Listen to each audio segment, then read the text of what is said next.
Welcome back. WNST, Towson, Baltimore, and WNST.net. We are in Miami Beach. This guy's already picking on my ferns here, man. No. Come on. I was saying times have definitely changed. You and I have been doing interviews together. Since you were a player. Yeah, I think since 2011. I think, when I was here as a player in the 11th Super Bowl, I think I talked to you. And then figure I've been to every one since 08. I want to Michael Buffer you and say, the real deal day. Yeah, do the whole deal with you. But, I ran into you. I was going to the bathroom. I'm at a Tony Robbins event. 6 days, up all night, all day. 52 degrees in the room, right? In the convention hall, energy, everything, right? Education. And I go to the bathroom.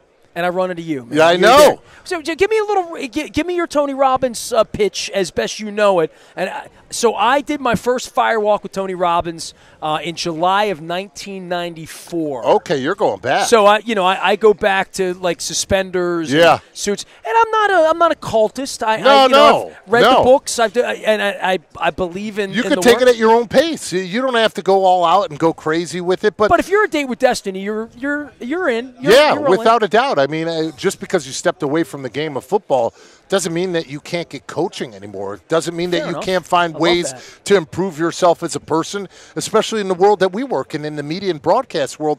There's always ways to reinvent yourself with the changes in technology, with the way that you can present your ideas. So I've always looked for different ways to improve myself. My first firewalk was in 2013, and since then I think I've been to probably 8 or 9 of the different ones throughout Tony Robbins. So explain to Luke what happens at a firewalk, because I want to do this. And we're going to talk about shoulder pads and X-Tech, and we're going to talk some football, but you're the one guy that's going to sit here. I went to a Tony Robbins, about 5,000 people from all over the world, languages, the whole deal, and I walked around, and the only person other than Dave Elliott, love you, Dave, who's my friend, who's a coach, that I ran into there was him. So that's a like-minded thing to take a week of your life. I missed the Mahomes-Ravens game in Kansas City, the Jedi game. Yeah. That was the same weekend. I missed that game. I don't miss Ravens games for much, but it's a pretty serious thing. It is. Explain to him about firewalking, because when I explain it to people, they sometimes they lose it a little bit. I mean, basically, you're taking a good, what do you think, 15, 20-yard stretch? Yeah, I mean, it's a couple tables. Yeah, a couple tables stretch. 3 tables here to the end. Basically, it's about mind over matter. Are you going in with the thought process, I'm going to burn my feet, I'm going to burn my feet, am I going to burn my feet? Or are you going to believe in yourself enough to overcome that and walk through and be confident that you can do it? And people thought, you're crazy, you're going to do it? Without a doubt. I'm going to put myself out there. You knew it's when did it become like news to you? Because here's the deal for me. In '94, I bought the tapes, late night television. I always tell a story. I used to go out drinking with Mike Messina, and I come home at 3 o'clock in the morning, and there's 3 channels of TV. Yeah. And Tony Robbins on. I bought the tapes, but what happened was I went to the event in D.C., and it was the firewalk experience. And I checked in, and they gave me a form like this here, and I had to sign.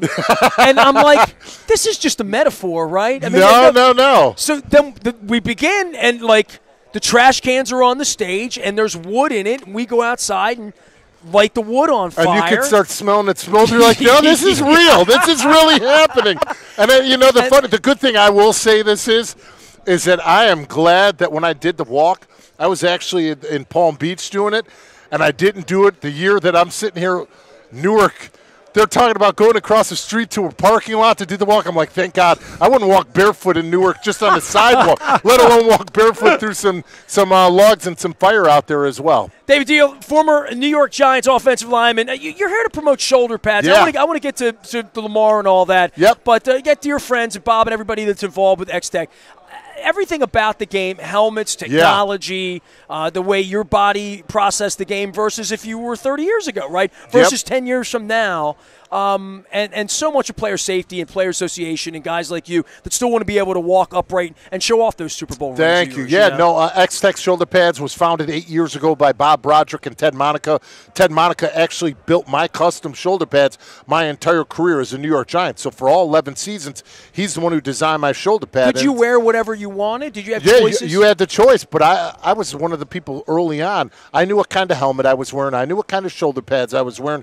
I was prepared for those things because a lot of guys, when you talk to them early in their career, kind of helmet are you wearing? The one they put in my locker. What kind of shoulder pads?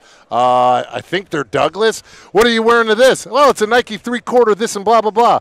They didn't know what type of shoulder pads they were wearing. Now all of a sudden when X-Tech came out with the XRD grade military foam inside, you know that when you get hit in the shoulder, it's getting dispersed through the entire shoulder pad. So the energy is dispersed, and it's not just hitting you right in that cap of your shoulder, which causes injuries. Not to mention Khalil Mack on the other side of the ball. He's wearing the shoulder pads that I'm wearing. I want something that's free and loose that's going to give me the confidence to know I'm protected, but still be able to fight and get the hand manipulation and the leverage inside. Because like you said, the change in technology – remember how big and bulky shoulder pads used to be? He'd pull that right through and he'd rip by my edge. And when you think about the Baltimore Ravens right in your hometown, 70% of the Baltimore Ravens wear it. It's at the University of Maryland, high school, St. Francis, Good Counsel, St. John's, DeMatha. They're all wearing X-Tech shoulder pads. So when you do have that opportunity and when you are a parent, I know my daughter, who obviously plays volleyball and plays cheer, I know if I was to put a son into a sport, I want to protect them in the best way possible, and going to xtechpads.com will help you protect your kid. All right, man. We try to protect the Ravens. I was down here. Last time I was in West Palm was with you doing the firewalk with Tony Robbins about 15 months ago, 14 months ago. And I was back 3 weeks ago. I had breweries. I had places. I had parties. We had buses. We had hotels. And then the Titans showed up. We couldn't tackle Derrick Henry. And we did all the analytics, and we were the 10-point favorite. We were 14-2. You know, you've won and you've had disappointing losses as well. This thing for Lamar and for the Ravens, 14-2, that doesn't grow on trees, you know, and home field advantage, the whole deal. I think when you look at it, considering the fact you still have a young team as well, they're going to be able to learn from this experience, and it will bode them well moving into the future and towards the 2020 season. And, you know, obviously it didn't go the way that the Ravens wanted their season to go, but they did face a juggernaut in the Tennessee Titans, the way that they were running the football and the way that they were able to jump on top in the beginning of that football game. It changes everything. Well, turnovers as well. No question. No question. And the one thing that I will say is obviously you look back and you want to stay true to your own identity, but the second, 4th and 1, you've got Justin Tucker as your kicker. Take the points. Take the points. And they didn't do it all year, though. I know. Yeah. And what's what I'm saying? Obviously, you stay true to your identity. We had some analytics people here for Football Outsiders that would go to war with that, and this is a different way of thinking than maybe. It is. But you know what? You can sit here and you can look at an analytic, but in the momentum of the football game and where you're at and the score at that time, it does change that perspective. You know, and the other thing that I'll say is that, you know, when you come in and when you have a team that you know is just all they're doing is trying to stop Lamar Jackson, I still think he could have been involved more in the run game early on, especially considering the fact that you have Ingram coming back. You knew he was injured. Right. Play Gus Edwards more. He was averaging 5 yards a clip. He only had 3 carries. He only had 3 carries. I love you because you have a growth mindset, you know. I mean, you know, accepting the coaching and bumping into Tony Robbins. I figured some point we're going to get an adult beverage together. Absolutely. We got to do that. I'm here until Saturday. What are you doing with your – you're calling games. I've run into you in a press box. I run into him going in and out of bathrooms. The last time I saw you was at M&T. You were calling a game and you were going into the media bathroom. I think you guys were playing it was like 2 years ago against the Bucks or 3 years ago. But one of those games. Yeah, I call games for Fox. I got a show on Sirius XM NFL Radio. I have a show locally in New York that I do. I do a football show there. So I'm busy, man. I love the game of football, and I just love the fact that, you know, I can take all the different things that I learned over the 20 years breaking down X's and O's and help coach and teach other people about the game that I love and admire. Well, how do you love this, man? You come the first 10 minutes and no Eli Manning question. Just going to say. Right. I mean, this is Luke Stern. What do you make of all the talk already? I mean, he still has 5 years until he's technically eligible. But all the talk about Eli, is he a Hall of Famer or is he not? I think it's a joke to ask if he is a Hall of Famer. If you take these stats, and I had them prepared because I've had to be prepared. Look at this. Got it right here. Look at this. All right. If you take these stats and if you took Eli Manning's name away from him, if you could sit here and look me in the eye and say that he's not a Hall of Famer, I would laugh at that. 2-time Super Bowl champ, 2-time Super Bowl MVP, 8 postseason wins, as many as Steve Young. 106 completions in the 2011 postseason are the most in NFL history. 5 game-winning drives in his postseason career, same as Joe Montana, 1 more than Terry Bradshaw. 4 fourth-quarter comebacks in the playoffs, as many as John Elway. 222 consecutive starts, 7th in all-time passing touchdown and yards thrown. If that's not a Hall of Famer, I don't know what is. Fair enough. Why does he struggle with the last name and his brother and all? And why are Billick has a ring, right? Yep. My partner, and if you've ever heard Billick's stock speech, I talk to him all the time. It always begins where he says, "You see, this is a Super Bowl ring. They say they can never take it away from you, but that won't stop them from trying." Exactly. Right. And think about when it came to a quarterback. Right? It's always been about, well, the quarterback has to have a Super Bowl ring. Sure. He's got 2 of them with 2 MVP trophies to go along with it. And also to go along with him as a football player. Think about this. Him going down the back end of his stretch, there wasn't a single draft pick from 08 to 13 on that roster. How are you supposed to be successful when your roster's getting turned out year in and year out and you're not protected? They tried to fix the offensive line, but it wasn't addressed the proper way. And that's where you saw him as a quarterback. He's never been a mobile quarterback. Well, the mobile quarterbacks are dying. Last time I checked, Russell Wilson, Dak Prescott were the 2 most sacked guys in the NFL last year. Those guys are pretty damn mobile, aren't they? Sure.